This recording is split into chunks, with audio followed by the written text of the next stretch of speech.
नमस्कार, आप देख रहे हैं पंजाब केसरी नवोदय टाइम टीवी और इस वक्त जो दिल्ली के अंदर संकट है वो सबसे बड़ा संकट है कोविड का। जी हां, लगातार कोविड के मामले राजधानी दिल्ली में बढ़ते जा रहे हैं, जिसको लेकर दिल्ली सरकार और डीडीएमए की बैठक लगातार चल रही है और उसी को लेकर उसी कड़ी में एक फैसला लिया गया है कि अब जितने भी ऑफिस है, प्राइवेट सेक्टर के ऑफिस है, वो वर्क फ्रॉम होम होंगे। इस वक्त मैं एक ऑफिस में हूँ, यहाँ पर 50% के दर्जे पर तर्ज पर लोग जो काम कर रहे थे, लेकिन कल से देखा जाए तो अब वो बुधवार से उस ऑफिस में अब लोग नजर नहीं आएंगे।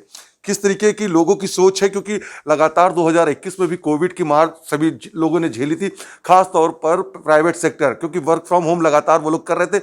कई लोगों के तो जॉब भी छूट गए, तो कई लोगों की सैलरी जो है उसको भी कम किया गया था। अब मेरे साथ कुछ लोग हैं, उनसे जानने की कोशिश करेंगे कि किस तरीके से देखते हैं सरकार के इस फैसले को, कोई जो कि कोविड को लेकर जारी किया गया है। आप लोग किस तरीके से देखते हैं इस फैसले को, जो सरकार ने आज से ये गाइडलाइन जारी करी है, कैसे देखते हैं आप लोग? सर मेरे हिसाब से सर ये बिल्कुल प्रॉपर ठीक नहीं है, क्योंकि अगर हम घर बैठ जाएंगे तो काम कैसे करेंगे? और काम नहीं करेंगे तो हम रोज़मर्रा की ज़िंदगी कैसे जिएंगे?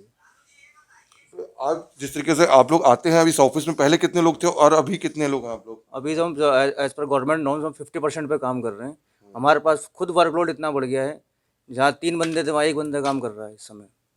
तो वर्कलोड बहुत ज़्यादा है। और भी लोग हैं, उनसे भी जानते हैं किस तरीके से ऑफिस को ये लोग देखते हैं, और क्योंकि काम तो रेगुलर है, जाहिर सी बात है सभी को करना है, लेकिन सरकार के इस फैसले को ये लोग किस तरीके से देखते हैं और क्या, क्योंकि जिस तरीके का इनका काम है, क्या वो वर्क फ्रॉम होम हो पाएगा? आप लोगों का ये काम क्या घर से कर सकते हैं आप लोग? नहीं, इतनी पॉसिबिलिटी नहीं है।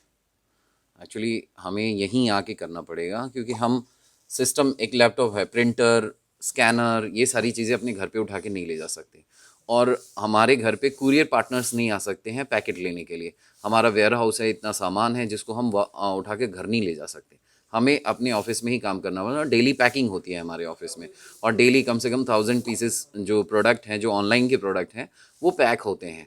वो मैं घर पे कैसे पैक कर सकता हूँ? यहाँ से प्रोसेस करता हूँ, वो प्रोसेस के दौरान जब अमेज़ोन या फ्लिपकार्ट या कोई भी कुरियर पार्टनर हमारे पास आके हमारे पास से पिकअप करके वो ले जाते हैं, तभी पूरे इंडिया में वो डिस्ट्रीब्यूट कर पाते हैं। अच्छा, जिस तरीके से क्या 2021 के बाद सोचा था 2022 में इस तरीके की शुरुआत होगी, लापरवाही तो लोगों ने बरती, क्या लगता है उसमें भागीदारी लोगों ने निभाई जिस तरीके से कोरोना के मामले बढ़े? और क्या आप लोगों ने सोचा था इस तरीके से लगातार मामले जो बढ़ जाएंगे, जो अप्रैल मई में थे वो जनवरी में इस तरीके का सोचा था आप लोग? नहीं, उम्मीद तो नहीं थी। हमें ऐसा लगा था जब सेकेंड वेव की बात चल रही थी, तब ये था कि थर्ड वेव भी आ सकता है। बट कुछ टाइम के बाद ऐसी भी न्यूज़ आई कि नहीं, अब थर्ड वेव के कोई चांसेस नहीं है। सडनली ये लास्ट दिसंबर से ये थोड़ी सी बातें चलने लगी, और अचानक काफ़ी तेज़ी से ओमिक्रॉन का विस्तार होने लगा, जिससे थर्ड वेव, ये हमें उम्मीद नहीं थी कि इतनी तेज़ी से इतना फैल जाएगा ये। बिल्कुल, कुछ लोग नए जॉब में भी लगे, उनसे भी जानने की कोशिश करते हैं। आप लोगों ने भी नई जॉइनिंग करी होगी, किस तरीके से है, क्या लगता है आप लोगों को? टेंशन हो रही है घर को लेकर, कोरोना से ज़्यादा यानी कि जॉब को लेकर टेंशन है क्या? सर जॉब को लेके सबसे बड़ी टेंशन है, क्योंकि मैंने अभी बीते दिन थे इसमें मैंने बहुत सरवाइव किया है, और बहुत ही मुश्किल और मिन्नतों से मेरे को ये जॉब मिली है, और मेरे को फिर से जाते हुए दिख रही है। और इसके चलते मेरी फाइनेंशियल कंडीशन और ज़्यादा बुरी हो जाएगी।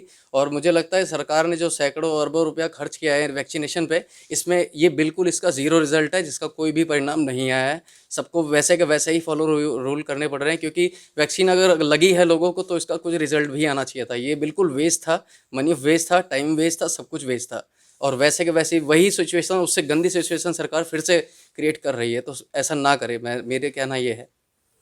बिल्कुल, देखिए जिस जगह पे मैं हूँ, ये दिल्ली का एक पॉश इलाके में ये ऑफिस है जहाँ पर ये ऑफिस चल रहा है, लेकिन यहाँ पर अलग अलग दलीलें इसीलिए दे रहे हैं क्योंकि ये वो लोग हैं जो कि प्राइवेट सेक्टर में जॉब करते हैं। जाहिर सी बात है सरकार ने अपनी तरफ से गाइडलाइन तो जारी कर दी, लेकिन इनको सबसे बड़ा संकट कोरोना से साथ साथ इनकी रोजी रोटी के ऊपर बन पड़ा है। बहरहाल अब देखना होगा कि क्या कुछ गाइडलाइन में फेरबदल किया जाएगा, क्या इसी तरीके की गाइडलाइन आगे भी सख्ती से जो पालन कराने की कोशिश दिल्ली सरकार के द्वारा करी जाएगी।